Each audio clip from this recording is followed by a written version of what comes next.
Welcome to Caniques. Today we are going to start a series of some episodes, and the topic is the rise of Japan's automotive industry. The ashes of war, Japan had nothing but determination.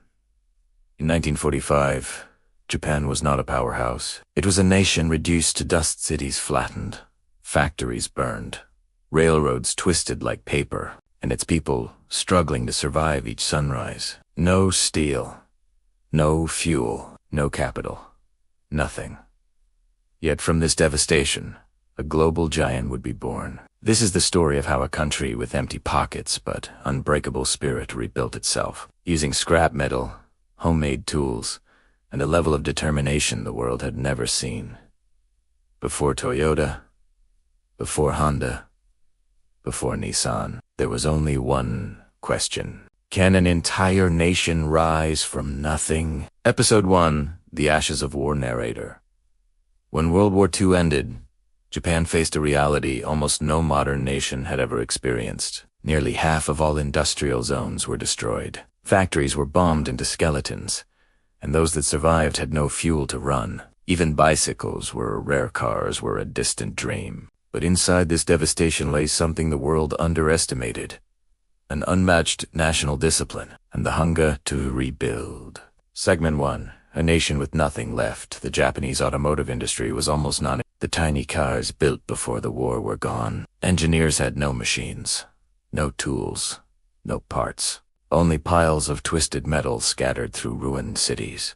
Yet, from these ruins, a small group of engineers, mechanics, and dreamers refused to give up. They collected scrap metal from bomb sites, melted it in makeshift furnaces, and used hand-built wooden molds to create basic engine parts. These were not factories, these were survival workshops. Segment 2.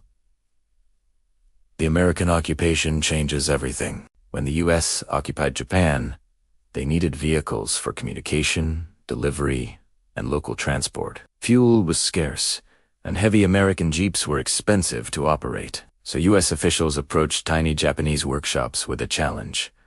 Build a simple, cheap, fuel-efficient vehicle.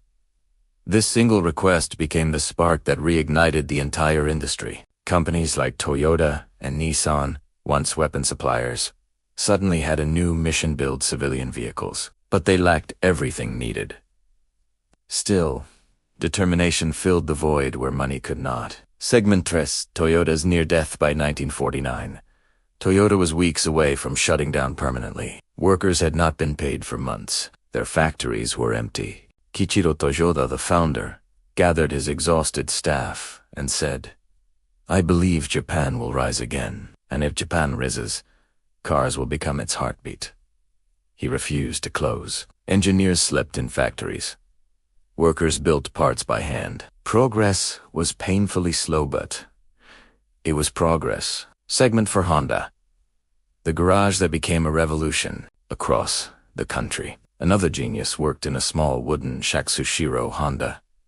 He bought a batch of discarded military generator engines, mounted them onto bicycles, and accidentally created the first popular Japanese motorbike. It sold out instantly. Suddenly, Honda Motor Company was born not from money, but from pure ingenuity. Segment 5. The turning point. By the early 1950s, Japan was no longer building scrap metal prototypes. It was developing the idea that would change global manufacturing forever.